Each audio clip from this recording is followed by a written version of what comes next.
Does the color of the sky mean anything special to you? It does to me. A hell of a lot. When I close my eyes, the sky in my dreams is a deep, dark blue.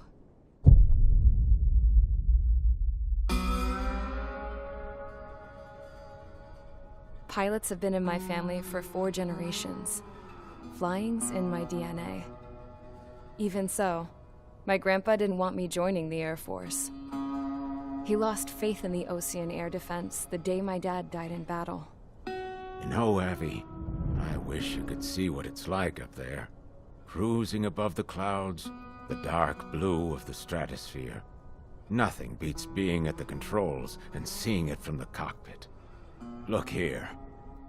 Gramps tossed a magazine over to me with an article. Unmanned fighters are no longer a dream, it read. Pilots taking to the skies will soon be a distant memory. I don't see anything good coming from that. Know what? Lying smack dab in the middle of the desert west of here, there's a bunch of planes from the last war. Some of them have been mothballed, but most of them are just rusted piles of junk waiting to be scrapped. Gramps was really good friends with the super there, so he got to take whatever he wanted, no questions asked.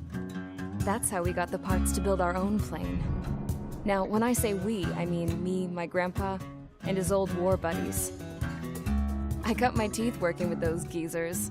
They taught me their skills and some dirty jokes. But with their aging eyeballs and whatnot, I ended up having to do most of the work myself. I was at the airstrip doing some flight training when I saw it. A prototype drone. It wasn't much of a plane, more of a trash can with wings. Laugh at it all you want, kid. But technology's always changing. If you don't keep up with it, it'll leave your ass behind. It took 6 years and 8 months to get that engine running. And it took us another 1.5 years after that to finally get the balance of the airframe just right. I'd gone from being a little girl to, well, still a girl, just older. But now, I was all alone. Wherever the souls of my Gramps and his pals are flying, I hope it's peaceful.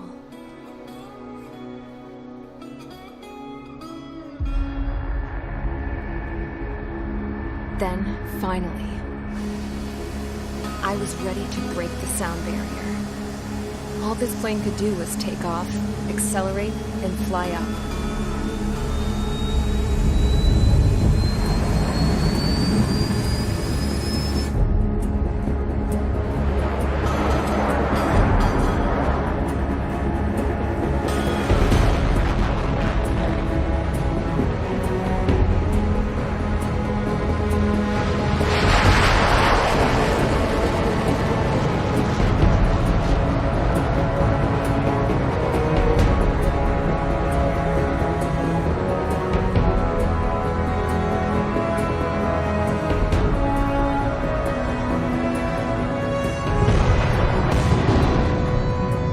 So, I flew up, straight up, through the clouds, higher into the sky. Dark blue. I could almost touch it. Then I saw Osia's fighters. They were tailing something. A drone. They were going full out chasing that thing. Doing 30 Gs at least. Damn, I've never seen anything move that fast. It had a rose painted on it. The Erusian emblem. But that country's a whole continent away from here. Right. You should have put in my investment in this piece of junk. Should have built a return too.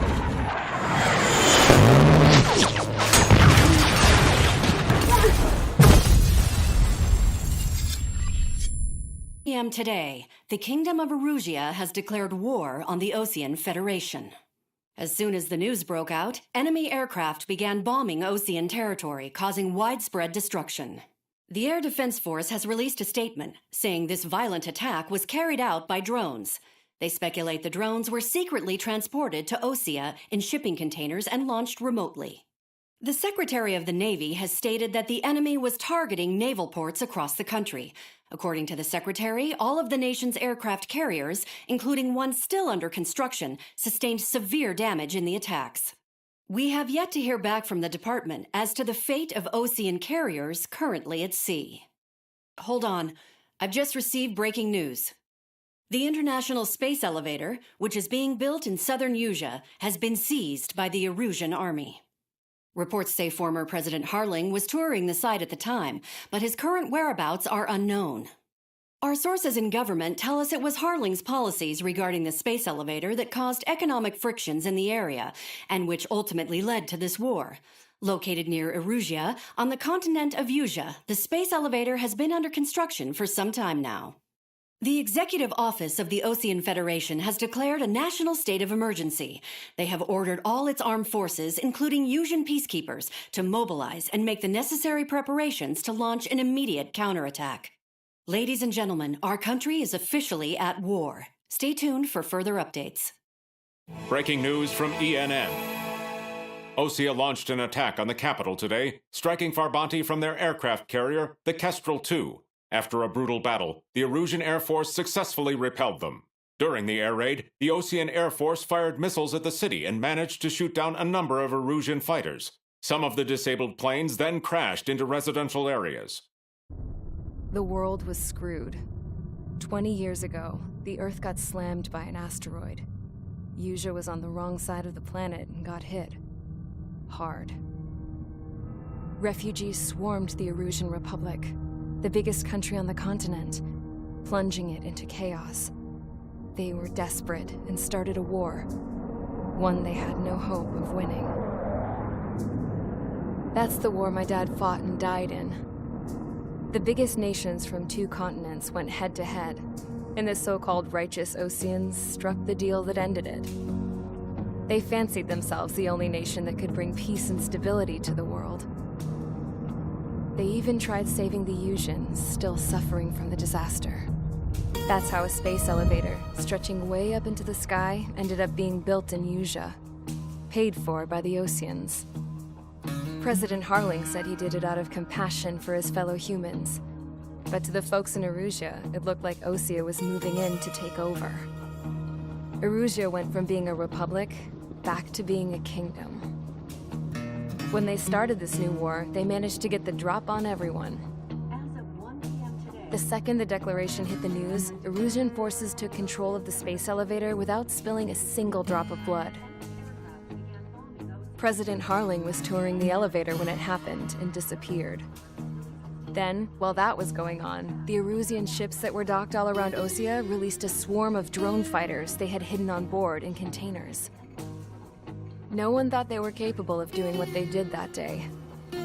With pinpoint accuracy, they managed to take out everything that was military, and not a single civilian was hurt in the process. Osea pissed lots of people off with their huge military presence around the world. Erusia didn't have the same reach, but they could hit their targets faster and cleaner. And when all this was going down, I just so happened to be in my flying drag racer.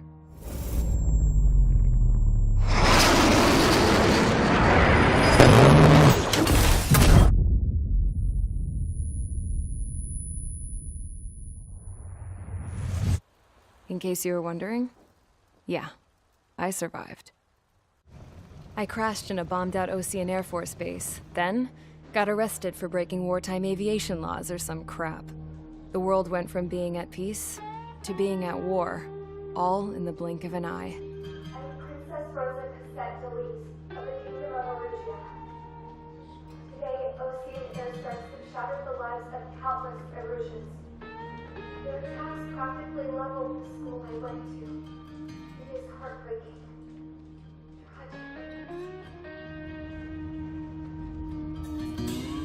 I was tried, found guilty, and stuffed into a cargo ship. For company, I had some court-martialed soldiers. And remember those mothballed planes I told you about before? They were loaded on the ship, too. We headed off down south for several days, and then swung east. That's how I got here. I was thousands of kilometers from Erusia on the opposite side of the Yuzian continent. For a port, it was dull as hell. It had 3 rusty patrol boats, and the base? The fences were topped with razor wire, the tower had a searchlight and machine guns, and a truck with a gun turret was parked in front of the gate. Its gun was aimed at the yard. This was a prison. This place looked like a full-on base, but half the tanker trucks were just big balloons, and the runways weren't even paved, just painted on the dirt. The whole place was just one big fat lie. The only reason I was here is because they knew I'd restored a supersonic plane. They wanted me to make something out of the mothballed planes they brought, that they could park on the fake runway. Can you believe that shit? So, I tried to escape. They found out, and set the dogs on me. Here he comes.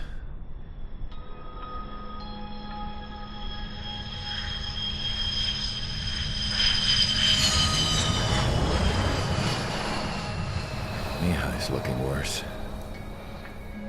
Thank God he has his granddaughters here to help him out. They're sisters, 15 and 10. Engaging the enemy in combat so we could use his physiological data to improve the drones had always taken a toll on Mihai's body. But today, he was really showing his age. The drones we based on his data were being taken down at a faster rate now compared to when the war began. When Mihai found that out, he insisted on flying to the front lines to see it for himself.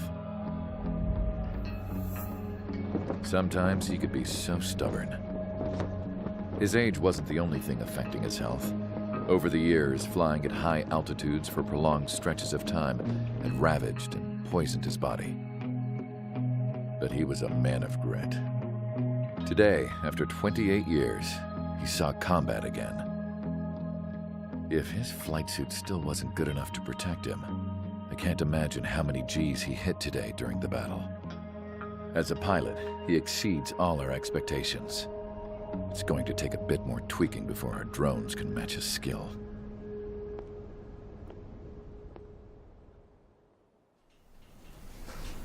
How penal is this penal unit, you ask? This place is a shithole.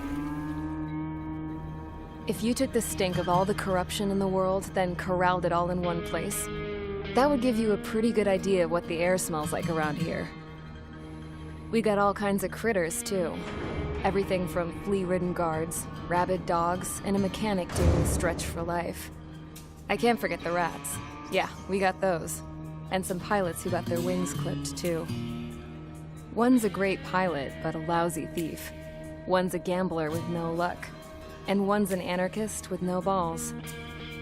Their job here was to rev the engines on the fake runways.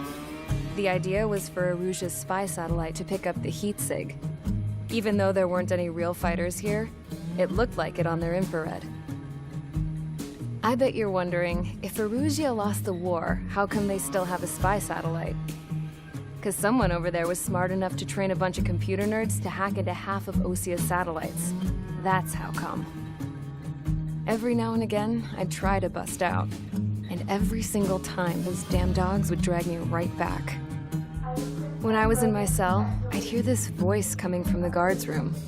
It was the Erusian princess rallying her people on the Erusian national broadcast. All us prisoners had become big fans of hers. You want to hear something funny? The guards were big fans too. I swear to God, every time she was on the air, they'd turn up the volume on the radio and sit there listening. I could see how someone like her could win the hearts and minds of soldiers and workers alike. When the princess said something, you could tell she meant every word. Lately, she'd been having more fun with her speeches, and that made her seem even more charming. You could say her charm was like a virus. Whenever she'd point out stuff that was wrong with Osia, the prisoners in here went nuts. Hell, if anyone knew how messed up Osia was, it was the prisoners. They'd shout, "Burn Osia down." No way am I just gonna sit here and rot away in this hellhole. dark blue. Instead of building fake-ass planes to trick Erusia, I'm gonna build one that'll really take off. You can count on that.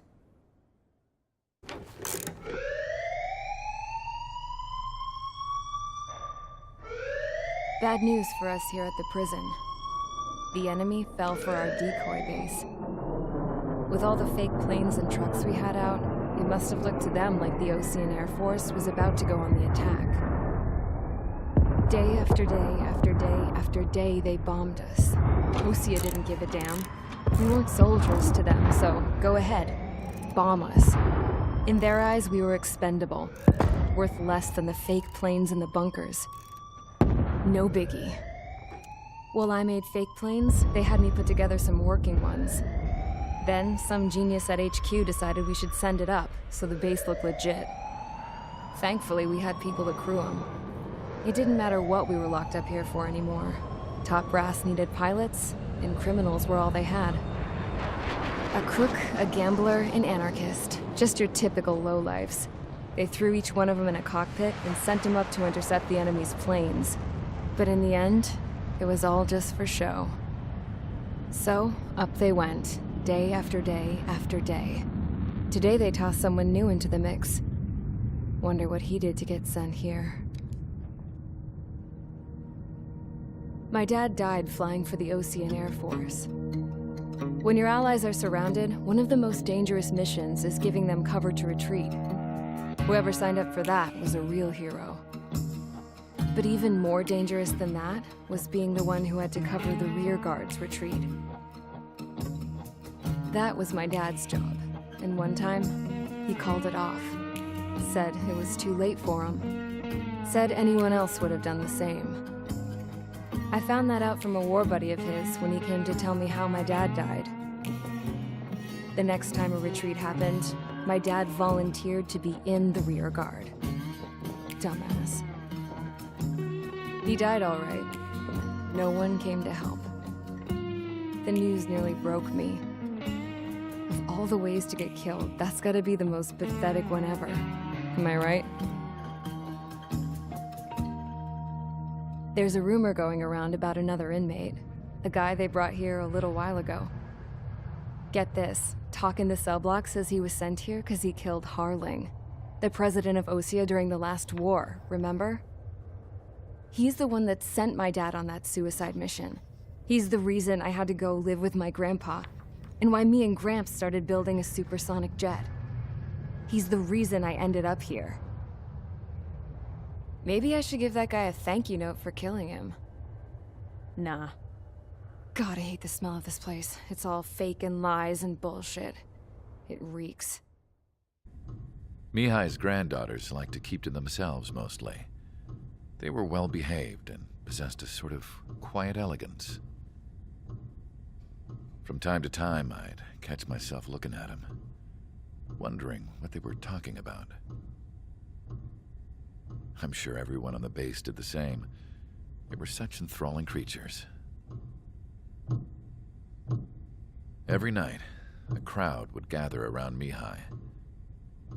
They were the men tasked with guarding him in the air. Their jackets all bore the same patch, a relic from a nation that was long gone. Decades ago, during the Age of Expansion, the Kingdom of Erusia absorbed many countries. Theirs was one of them. Mihai asked them, "Yet what is a nation? Can we actually see the physical lines that divide one from another?" People of my generation can no longer speak the language of our homeland. My grandparents always look sad when they see I have no idea what they're saying to me. Mihai didn't say a word after that. His scarred face betrayed no emotion. He didn't get those scars from flying, though. Mihai was originally from Shalaji. His real name is Mihai Dumitru Margarita Corneliu Leopold Blanca Carol Aeon Ignatius Raphael Maria Nikitas A. Shalaji. When he was young, he was the heir to the Grand Duchy of Shalaji. Then, revolution broke out among his people. Mihai was betrayed by a close friend who pointed a gun at his face and pulled the trigger. The revolution was successful, but the new country that sprang from it was annexed by the expanding kingdom of Erusia. The Erusian royal family allowed Mihai's family to retain their title and noble standing in the new kingdom. But Mihai surprised them all by signing up for the draft like an ordinary Erusian citizen. He was then accepted into the Air Force Academy by order of the king. Mihai soon became an ace pilot. When the royal family was ousted and Erusia became a republic, he continued his service for the new regime. Test sites soon flourished. One day, a classmate of Mihai's granddaughter visited. I noticed the rose emblem.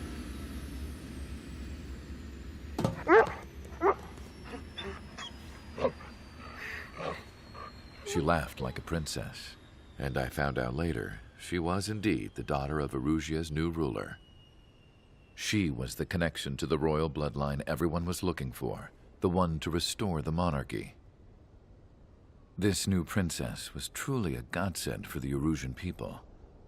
If Mihai's granddaughters were like the moon, she was like the sun, around which everything seemed to orbit. Her face was so expressive. It's no wonder the people of this war-torn country instantly felt at ease when they saw her speeches.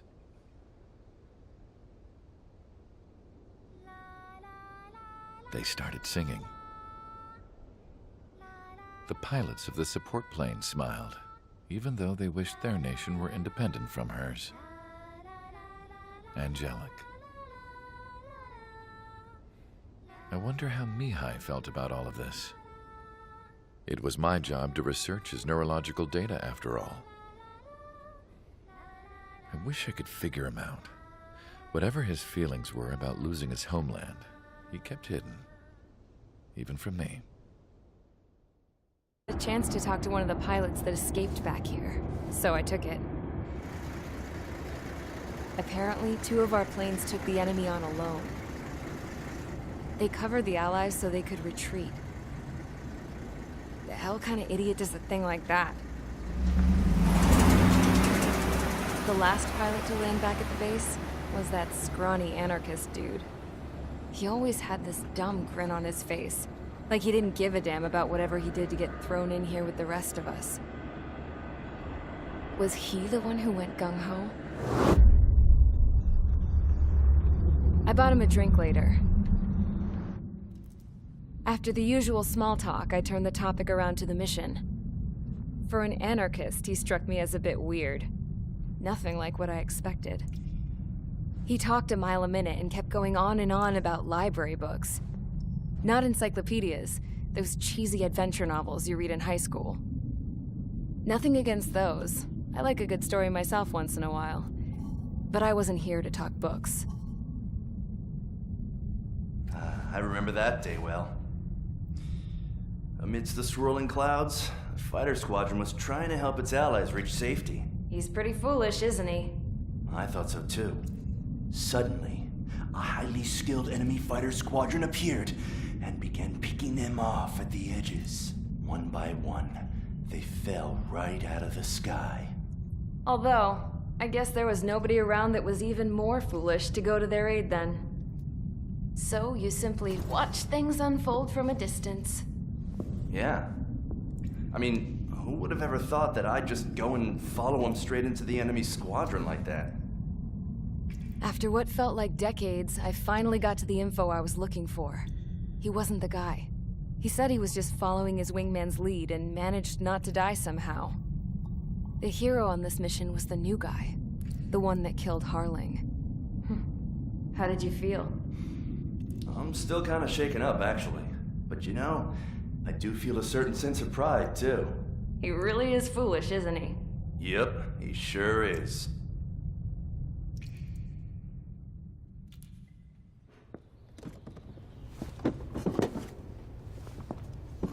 I went to the hangar to have myself a closer look at Trigger's plane. I knew that burnt smell. That's what happens when an engine's been driven to its limit. This pilot was a hot dog. From now on, I was gonna keep my eye on this idiot. From a distance, though. I didn't want to get too tight with someone who was a better pilot than my dad. Even so, I decided to give this guy's plane a little bit of the old Avril magic touch. He needed all the help he could get. Suddenly, we were being treated like a regular unit. We've been ordered to pack everything up and move the base further inland. We even got a transport plane. The funny thing is, no one here remembers I've got a bum leg and, oh, that I'm not a soldier. Take a look at the map. There's an island on the other side of Yuja our Marines landed on. The space elevator's not too far from there. They tell us the airfield's being used as a base to support the elevator. Not sure if I trust that intel. Anyway, the transport plane's gonna drop us there, without any fighters to cover us. Some genius thought we could commandeer the enemy's jets they left in the hangars, and use those to fight. Y'all aren't real soldiers, they said. Any other day we'd be using you lowlifes to go out and dig up landmines. And prisoners don't get guns. You'll just have to make do with whatever we give you and like it.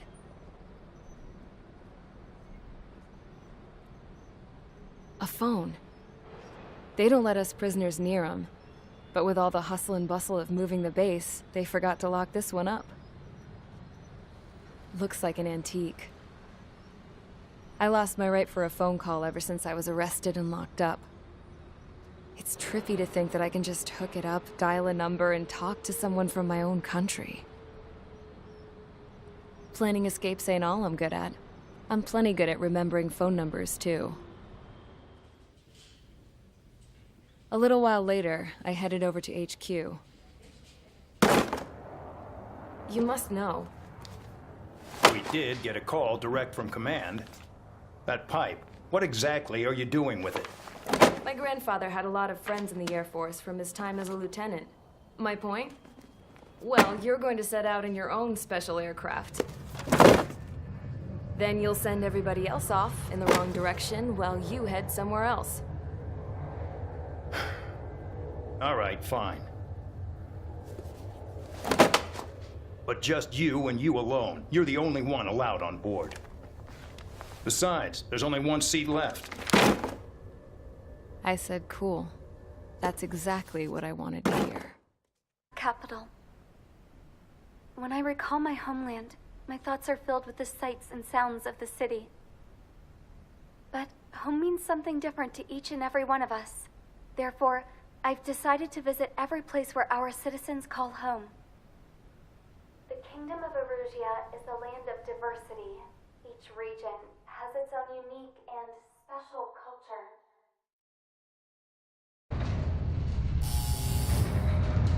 Mihai's second sortie was designed to calculate how his physiology changed under the stress of combat. My job was to compare his performance as a pilot now to when he was younger, and understand how his skills evolved. To tell you the truth, I'm not sure I wanted to know the answers anymore.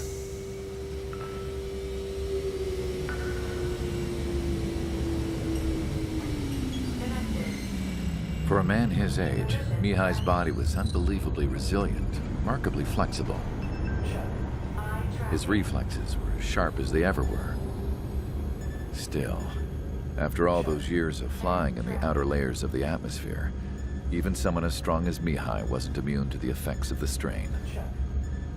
The human body is fragile. It was not meant to handle the excessive amounts of radiation that constantly bombarded the stratosphere. For Mihai's second sortie, we used a flight suit that was still untested.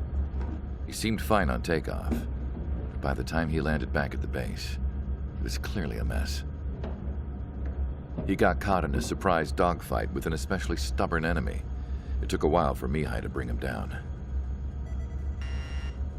Suspend mission. The suit was ineffective. According to the data, it wouldn't let him fly to his full potential. A new flight suit was made to my exact specifications. When it finally arrived, Mihai's granddaughters glared at me with their disapproval. They blamed me for the pain their grandfather had to keep enduring. But Mihai remained stoic. He wasn't the type of man who cared about anything that happened here on the ground. I wasn't worried about it. I was confident the new suit would protect him thoroughly, so that he could maneuver his plane any way he wanted. The moment he took off in his new flight suit, I realized what I had failed to before. Right after takeoff, as the wheels retracted, the plane suddenly arced up. It accelerated so quickly. I had never seen a plane move like that before. Mihai hit the high G's multiple times before disappearing into the blue. The support team couldn't even keep up. And then I knew. I understood why he never seemed to care about restoring his stolen country back to its former glory, and why he didn't seem to care about anything that happened here on the ground. Of course, Mihai's kingdom was the sky.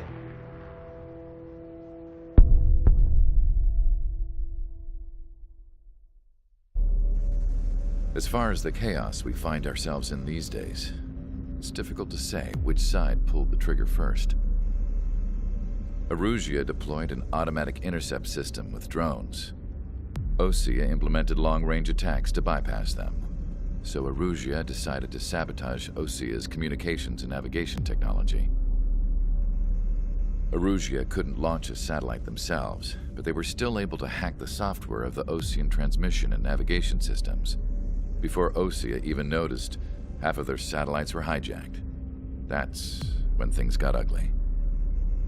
In an attempt to knock out each other's capabilities, both forces launched fighters loaded with anti-satellite missiles at the same time. Only military satellites were targeted.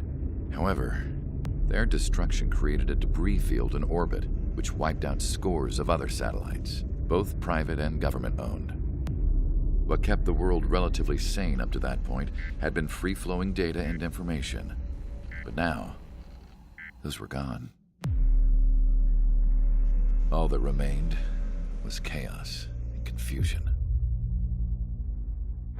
Government and civilian broadcasts and transmissions were cut off. The flow of information had ceased.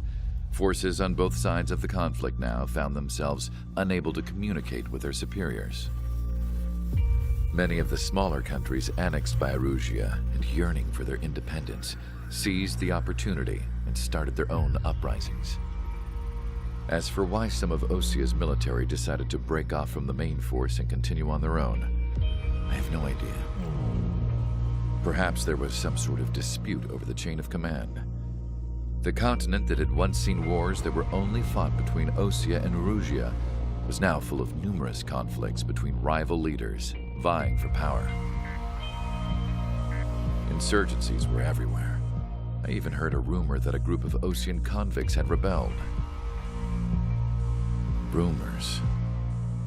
It never ceased to amaze me that even at a crazy time like this, something as trivial as a rumor could find its way here. Communications from corporate were cut off. Apparently, the entire computer network was down. It was a wise decision to make our drones autonomous with AI instead of being radio-controlled. Wise and forward-thinking. Even with their GPS offline, they can still use their sensors to navigate as long as they're working properly. I'm sure the drones are still working perfectly, following their mission orders to the letter. I wish I could upload Mihai's new data to them. But without a connection, I can't upload the software to the active drones. The new ones we're making, though, there should still be enough time to upgrade those before they're activated. I'll be taking the data I've acquired away from the front lines now. Oh, and I'll be taking the girls, too. I told my assistant Masa it was time to get Mihai's granddaughters ready to leave here. She's not much older than the girls, but she has a way about her, and I'm sure she won't have any trouble with them. I saw a plane flying off in the distance. I imagine it was looking for a safer place. The plane had a rose emblem on it. The island we went to was supposed to have been secured by the ground forces. They hadn't gotten a handle on things by the time we got there, so now we were stuck in the middle of a half-assed campaign. My job was to get the planes ready for combat, making repairs and handing them over to our troop of cons. Thing is, the enemy still had the hangars. The comms were still down, so none of us knew what the hell was going on. The last transmission I heard before everything went to shit was that some prisoners from an Osean military penal unit rioted and managed to escape. They stole some jets and now they were flying around, taking out their former allies left and right. I wonder if any units like ours were out here, creeping around. Hearing the Osean jets firing at each other overhead chipped away at morale. Since the radio was out, it was quiet. I liked it better that way. All I heard was the gunfire. Here we were, walking around carrying rifles. We were pilots, damn it. Friendly fire will probably kill us. You know things are desperate when the guards that used to lock us into solitary are now telling us it's better we all stick together. I guess they think our odds of surviving this war are better that way. After walking for miles across the battlefield, we came across the wreckage of a plane. Passenger, not military. I knew that rose. It was an Erusian liaison plane. The guards' dogs smelled something and took off. They led us to a cliff. And the bodies. Today, I lost everything. When Osea attacked our capital, my father, a man who was never really suited to being the king, was killed. I was to be flown out of the war zone to safety, but the plane was shot down by rebels. The entire crew was killed in the crash. Soldiers appeared and one shot at me. My dog went after him and I shot him to pieces. He was my best friend. After all those speeches I gave about working together for peace, I thought everyone felt the same as I did.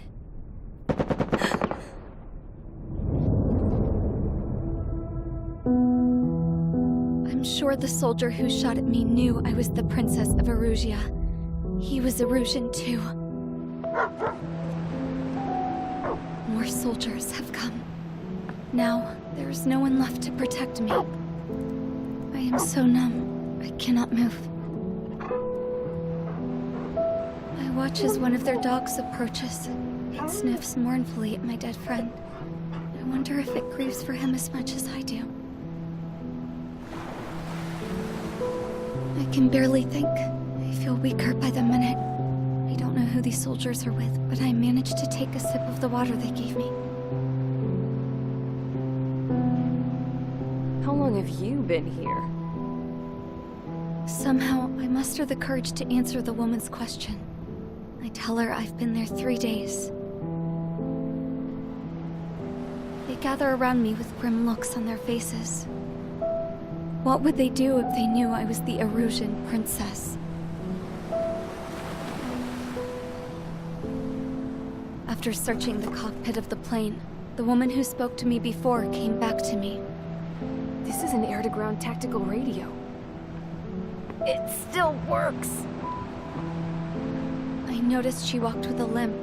She knelt down next to me and asked her companions to give me some food. And then, very softly, she said, You see, I used to listen to your broadcasts, Your Royal Highness. Just what did you see here?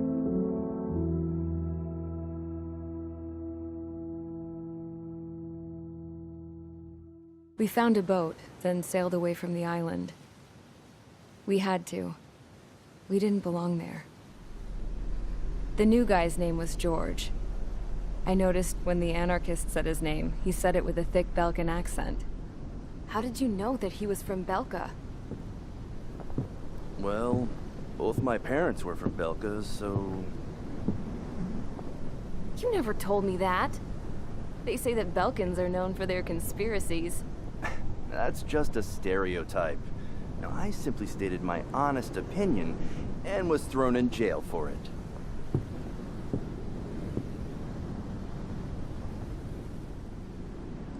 The princess sat there looking miserable.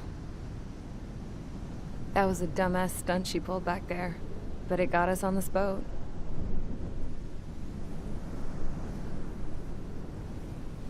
Take a look at that. This ship is heading for a single rope that's hanging down from the sky. Do you know how far the end of that rope reaches?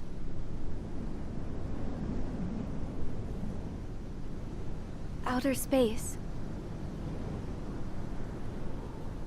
No. It is a direct connection to the very potential of mankind itself. Or at least it was until war erupted.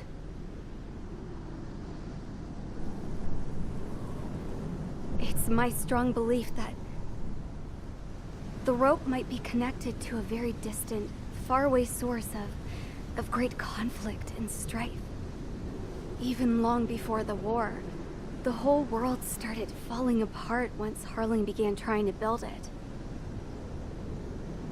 I often wonder what was going through Harling's mind when he was trying to destroy the very thing that so many people were sacrificed in order to create. Sacrificed? What do you mean? Have you seen all of those countless old space shuttles on Tyler Island that are no longer in use? Yeah. I always thought of them as a good source of scrap. They're an obsolete technology that was abandoned during the construction of the space elevator.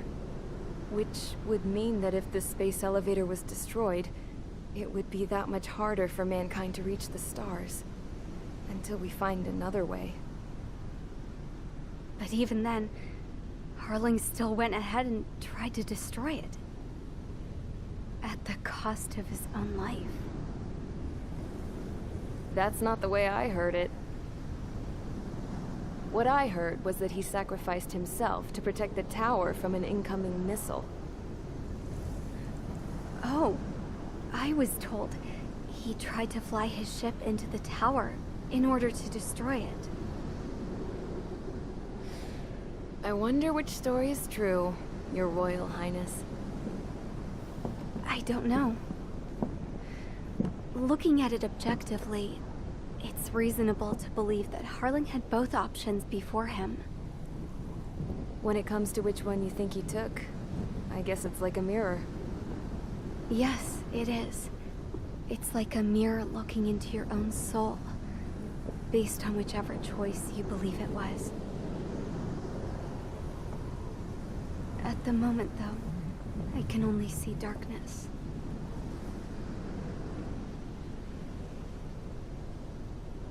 I think that thing should be destroyed. When we got to the mainland, we found the space elevator's support facility. I guess this was the factory where they built the gigantic structure the elevator traveled in. There was this little girl sitting in front of a mural. When the princess saw her, she shuddered like she'd seen a ghost. The girl had a stuffed animal. This was the day after the shit went down at Tyler Island.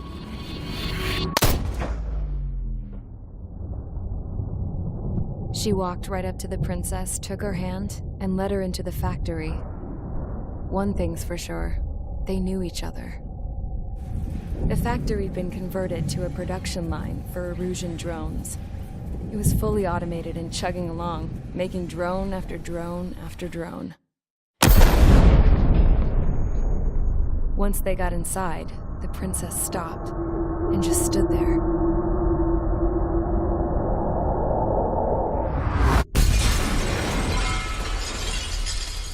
Another girl was there with a man in a lab coat. He was trying to use his keyboard, but she wouldn't let him. She took a data chip and threw it on the ground. Then she walked over to us and took the gun from the prison guard's holster. She pulled the trigger and destroyed the chip.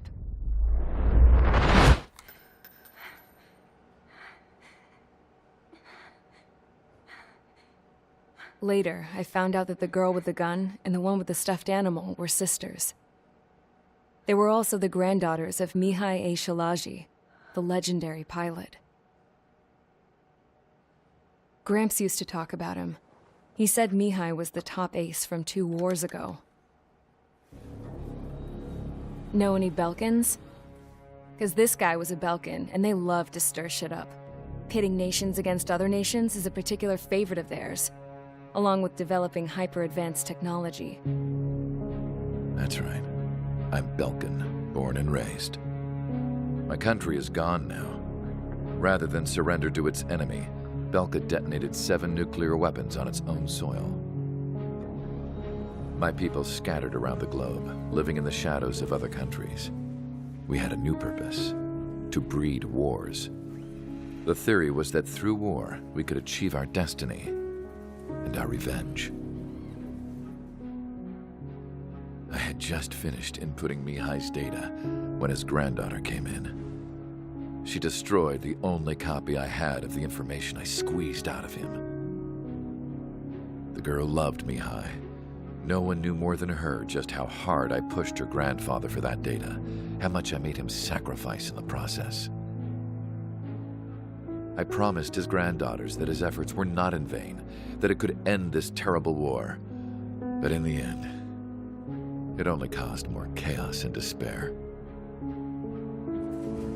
We were responsible for all this damage, all this tragedy. Now, we were going to pay for it. The Erusians, once our allies, would see to that.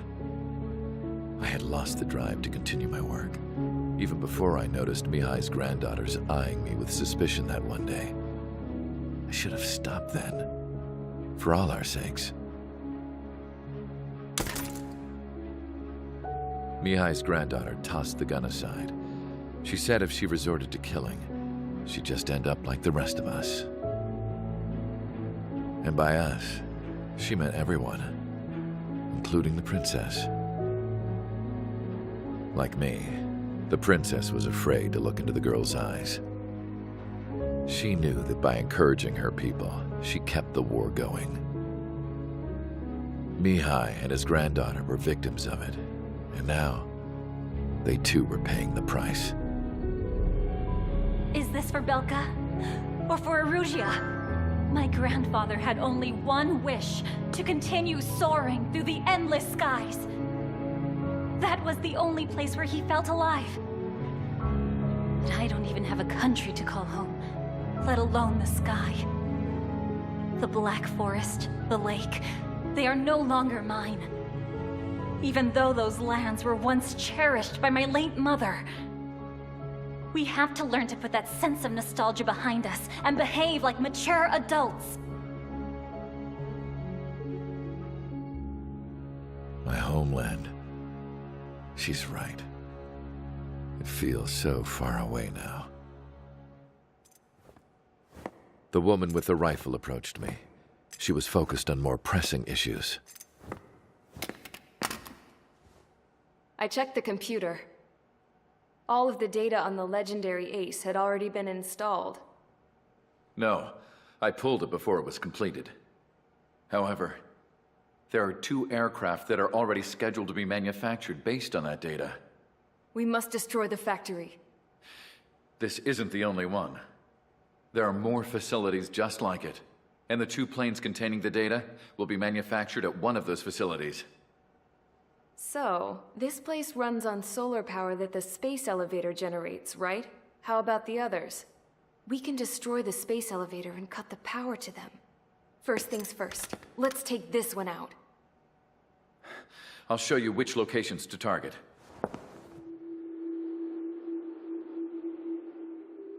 I stood there, thinking about that mural by the factory's entrance. Harling commissioned it to be painted. I realized that in the background, behind the dancing figures, the artist had painted several space elevators. I understand now. The space elevator wasn't designed to exploit Erusia after all.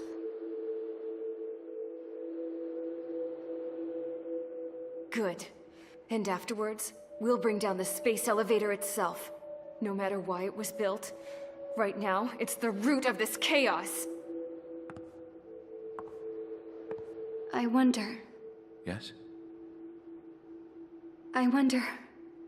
which path you would choose when looking at Harling's mirror.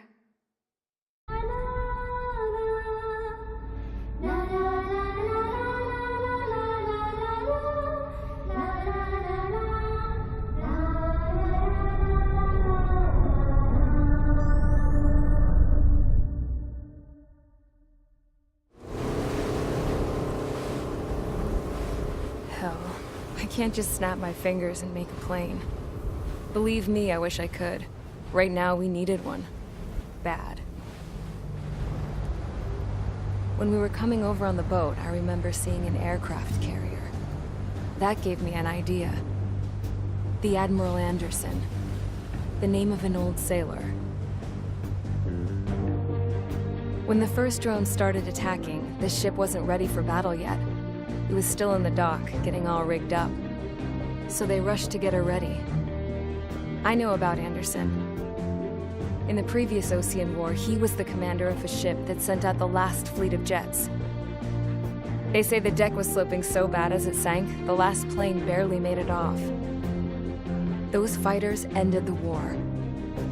That story gives me a little bit of hope, especially at a time like this. We're all in the same boat, like it or not. If this war keeps going on like it is, it'll be the end of everything. The military loaded this thing to the rafters with planes. Some were fighters that were going to be delivered to bases in occupied territory. It was hit before it could complete the mission. Jackpot. The hangars were loaded with goodies. This scrap queen's got work to do.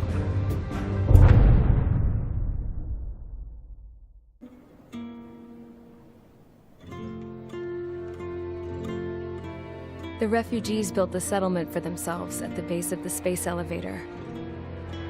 A humanitarian mission from Yuktovania airdropped some supplies for them again today.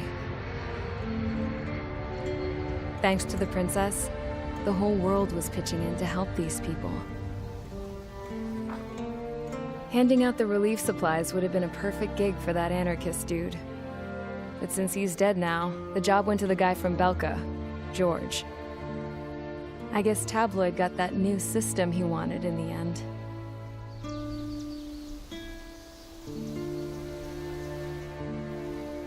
Mihai's granddaughters are helping out too. Mihai. That cranky old geezer's here with us too.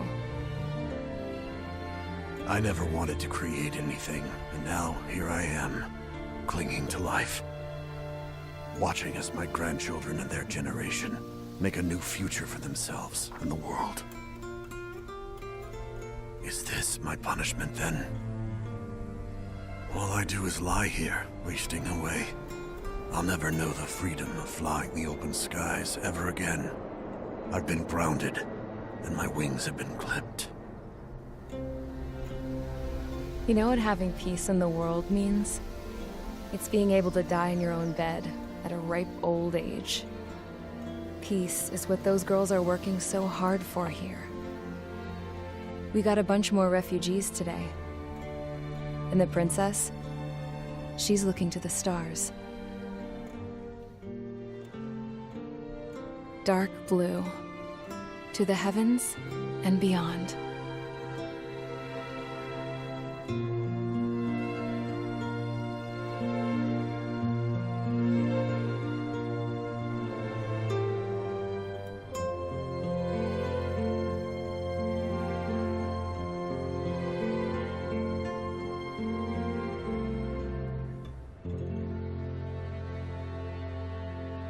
Can you hear me?